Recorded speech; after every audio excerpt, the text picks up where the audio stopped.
Welcome to our channel. Today we how to install Apollo Client Cache Persistence in React Native. Quick tutorial step by step clearly. To begin, ensure you have a React Native project set up with Apollo Client already integrated. First, install the required dependencies for cache persistence. Run the following command in your terminal: npm install @apollo/client apollo3 cache persist. Next, open your main application file, typically app.js. Import the necessary modules at the top of your file. You will need to import Apollo Client in-memory cache from @apollo/client. Also, import persisted data from apollo3 cache persist. Now, create a new instance of in-memory cache. Assign this instance to a variable called cache.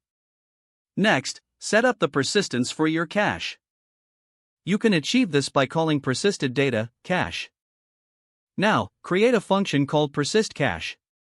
In this function, invoke cachePersister.persist to start the persistence process.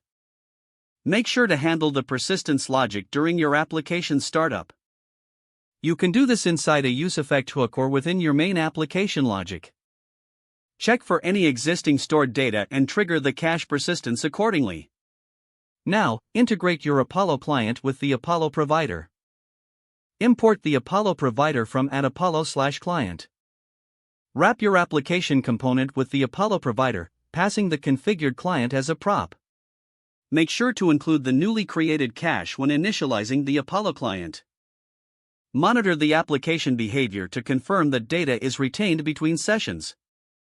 Once confirmed, you're all set with Apollo Client Cache Persistence in your React Native app. If the page does not load, refresh the browser or try again in a private or incognito window. Make sure you are using the correct email address, then retype it carefully to avoid small typos.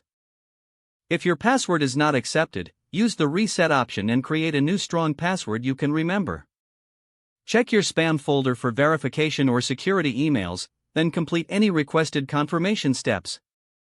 Enable two-factor authentication if available to improve account security and reduce unauthorized access risk. After signing in, review your profile details so your contact information and settings are accurate and current. Don't forget to like this video and subscribe to our channel for more step-by-step tech guides.